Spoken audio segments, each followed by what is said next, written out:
वहीं बुलंद हौसले के दम पर हमीरपुर की 12वीं कक्षा की छात्रा ज्योति झा ने 476 मार्क्स लाकर मेरिट सूची में 8वां स्थान हासिल किया है। इसी बीच हमारे संवाददाता ने ज्योति झा और उनके परिवार से खास बातचीत की है। आइए सुनाते हैं।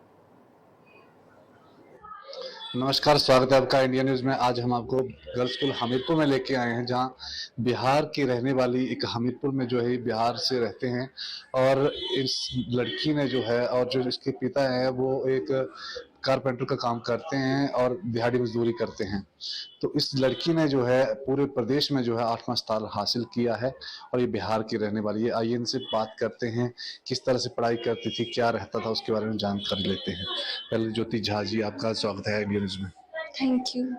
किस तरह से पढ़ाई करते थे, कितना टाइम जो है आप पढ़ाई करते थे? ज़्यादा मतलब रोज कंसिस्टेंसी से पढ़ाई करती थी। घंटे का मतलब नहीं करता, पर जब जितना पढ़ रहे हो उतना अच्छे से पढ़ना है।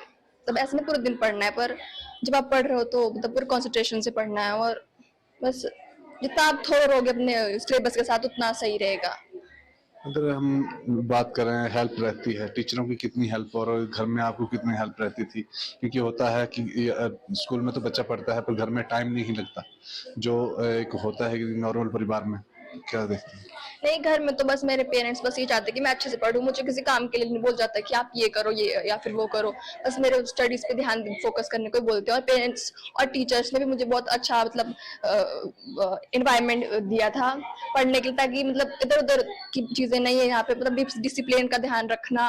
और स्टार्टिंग से यही सिखाया है स्कूल ने भी और पेरेंट्स ने भी कि अच्छे से बस पढ़ाई पे ध्यान देना। अब बाकी सब चीजें तो आती जाती रहती है। तो आठ में आपने जो पूरे प्रदेश में 8वां रैंक हासिल किया है और तो आगे का एम क्या है आपका, क्या बनना चाहेंगे आप आगे? आगे मैंने सीए के पेपर देने हैं और अभी तो बीकॉम करना है, उसके बाद सीए के पेपर कर देने हैं। और जो यहाँ के जो बच्चे हैं उनको क्या संदेश अपनी तरफ से देना चाहेंगे आप?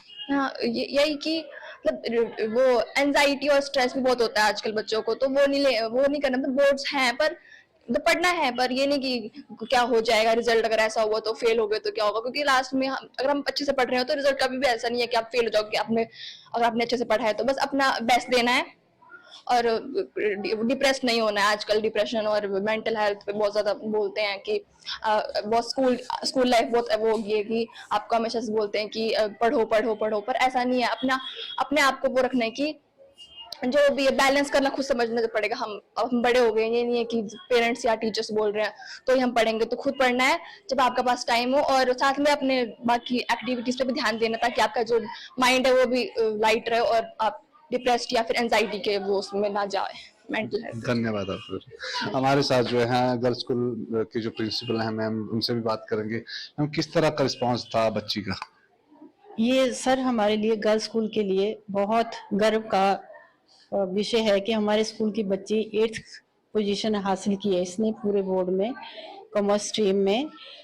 इसका बच्ची का शुरू से ही पढ़ाई में बहुत अच्छे से कंसिस्टेंसी से पढ़ती थी ये लड़की। इनके टीचर मुझे बताते थे कि इस बच्ची का कहीं भी डिस्ट्रैक्ट नहीं होती और इसका सारा ध्यान पढ़ाई में था।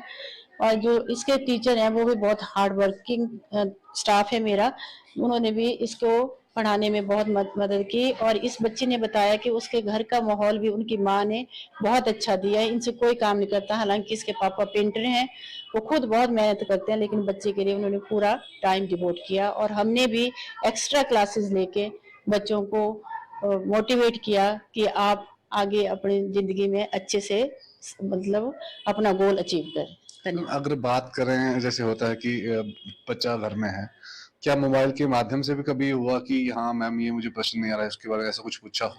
यस, वो पूछते हैं बच्चे। कोरोना टाइम में तो सारी स्टडी जो है इनकी मोबाइल से हुई, पर बाद में भी ये जब कभी इनकी क्वारी हो तो अपने टीचर से पूछते थे। धन्यवाद मैम बात करने के लिए। हमारे साथ जो है इनकी माता जी हैं, उनसे पूछते हैं, और क्योंकि घर की हालात जो है वो माता जी को ज्यादा पता होता है। मैम, किस तरह से घर के हालात क्या हैं और जिनके पिता हैं क्या करते हैं इसको? वो पेंट के काम करते हैं और घर के हालात तो चलो दिहाड़ी मजदूरी वाला है, वो तो है ही, सबको पता है, वो तो बोलने की बात नहीं है। लेकिन जहां तक हम बच्चे को ये बोलते हैं जो बस अपना फोकस करो पढ़ाई पे, पढ़ाई आगे बढ़ो, हमें घर के कोई काम नहीं चाहिए, हम खुद करने के लिए तैयार है। मैम घर में कितने देर पढ़ती थी बच्ची, उसके बारे में? ये दिन में तो मैं होती नहीं हूँ, पता नहीं, पर रात को ज्यादातर पढ़ती है, लेट रात तक पढ़ती है। बड़ी वाली के साथ साथ कई बार 3 बजे, 2:30 बजे, 4 बजे ऐसे चले रहते दोनों। मैम बधाई हो आपके कार्यक्रम में। आइए इनके हाँ टीचर भी आए हैं, उनसे बात करेंगे। टीचरों के इसके साथ ज्यादा होता है। सर किस तरह से बच्ची का जब स्कूल में रहती थी पढ़ाई किस तरह की थी और किस तरह का जो इसका मन था? सर मैं बताऊं आपको कि ये बेटी जो है वो इसको मैं पिछले 2 साल से पढ़ा रहा हूँ और ये जो है वो बहुत ही जो है वो रेगुलर स्टूडेंट थी, डेडिकेटेड थी, सिंसियर थी अपनी स्टडी में और जो भी इसको जो है वो टास्क दी वो रेगुलरली जो है वो इसको मॉनिटर करता था, सॉल्व करता था और ये जो इसकी जो ग्रेस्पिंग पावर थी वो भी बहुत ज़्यादा फास्ट थी और मुझे आशा थी, जैसे मैं इसको जो पिछले 2 साल से पढ़ा रहा हूँ, मुझे पक्का विश्वास था कि ये बेटी जो है वो आने वाले जो बोर्ड का जो परिणाम आएगा उसमें पक्का जो है वो टॉप करेगी। तो इसने जो है वो स्टेट में जो है वो 8th रैंक हासिल किया है, तो मुझे बहुत खुशी है। सर अगर माना किस तरह से जो पढ़ाई जी कई बार होता है कि बच्चे को समझ नहीं आता, फिर वो ये पूछता है या वो कभी ये हो अभी +2 के एग्जाम भी थे तो उस टाइम भी हुआ कि जैसे घर से फोन किया और बच्चे ने कि सर मुझे एक क्वेश्चन समझ नहीं आ रहा है? हाँ, जब भी जो है वो बच्चे का जो वो घर से फोन आता था और जो वो पूछते थे कि ये प्रॉब्लम है और इसको कैसे सॉल्व करना है, तो मैं जो है वो उसको जो है वो पक्का जो है वो वर्बली या जो है वो इसके व्हाट्सएप के थ्रू जो है वो सॉल्व करके जो है वो उस प्रॉब्लम को बच्चे को जो है वो बताता था और बच्चा जो है वो बहुत अपने लिए जो है वो खुशी महसूस करता था और मुझे भी जो है वो ऐसे बच्चे को पढ़ाने में जो है वो गर्व महसूस होता था। धन्यवाद सर बात करने। Thank you sir. ये थे हमारे साथ जो ज्योति है, गर्ल्स स्कूल की बेटी है जिसने पूरे प्रदेश में जो है 8वां रैंक हासिल किया है और इसने जो है पूरे जिला का ही नहीं और साथ में हमारे जो गर्ल्स स्कूल है इसका भी नाम रोशन किया है। हमीरपुर से इंडियन न्यूज के लिए स्मित राठौर।